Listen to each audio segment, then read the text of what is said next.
2002 সালে আমার দল, আমার রেসিং দল, এবং তারা একটা কম্পিটিশন জিতেছিল। এবং তখন এই কি বলে চেকার্স ফ্ল্যাগ তারা সবচেয়ে আগে দেখতে পেয়েছিল। এবং এই কম্পিটিশন ফ্লোরিডাতে হয়েছিল মনে হয় নভেম্বর মাসে, এবং ফ্লোরিডাতে অত শীত ছিল না। এবং তার জন্য যেহেতু তারা জিতেছিল, তাই নিউ ইয়র্ক সিটিতে একটা খুব সুন্দর প্রোগ্রাম অ্যারেঞ্জ করা হয়েছিল। হ্যাঁ, এবং আমি ঠিক করলাম যে আমি যাব। এবং তখন আমার একজন ফ্রেন্ড ছিল জন, সে বলল যে সেও যেতে চায়, কিন্তু আমি বললাম না, আমি আমার গার্লফ্রেন্ডকে নিয়ে যাব। এবং সেইখানে আমি গিয়েছিলাম নিউ ইয়র্ক সিটিতে। আচ্ছা, সো আমরা সেখানে আসলে যেহেতু ডিসেম্বর মাস ছিল,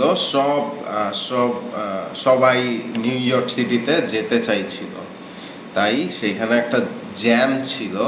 তাই আমাদের শার্লটে সিটিতে 2 ঘন্টা বসে থাকতে হয়েছিল এই জ্যামের কারণে। এবং যখন আমি নিউ ইয়র্ক সিটিতে পৌঁছেছিলাম, তখনও 2 ঘন্টা বসে থাকতে হয়েছিল, কারণ অনেক বরফ পড়েছিল। এবং তাই জন্য আমরা নামতে পারছিলাম না। এই জন্য আমাদের নামার জন্য আরেকটা প্ল্যাটফর্ম আনা হয়েছিল, এবং সেইখানে আমরা নেমেছিলাম। আচ্ছা, এবং তারপর এই জন্য আমাদের 4 ঘন্টা দেরি হয়েছিল। হ্যাঁ, আচ্ছা, পরে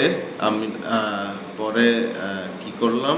আচ্ছা, হ্যাঁ, পরে আমরা একটা অনুষ্ঠানে যেতে চেয়েছিলাম, কিন্তু অনেক শীত থাকার কারণে আমরা যেতে পারিনি। এবং তারপর আমরা পরের দিন আমরা এটার নাম কি, স্ট্যাচু অফ লিবার্টিতে গিয়েছিলাম, এবং সেইটা একটা দ্বীপের উপর অবস্থিত। আচ্ছা, দ্বীপের উপর অবস্থিত, তাই সেইখানে নৌকায় করে যেতে হয়। কিন্তু আমি ভালো সাঁতার জানি না, তাই আমি ভয় পেয়ে গিয়েছিলাম নৌকায় করে যেতে। আচ্ছা, এবং সেইখানে আমরা বেশিক্ষণ থাকতে পারিনি, কারণ খুব ঠান্ডা ছিল, অনেক শীত। আচ্ছা, এই স্ট্যাচু অফ লিবার্টির হাতে এখানে একটা মশাল আছে। হ্যাঁ, এবং তার বোধহয় ডান হাতে মশাল এবং বাম হাতে বই আছে। আচ্ছা, এবং তারপর আমরা বারাক ওবামার সাথে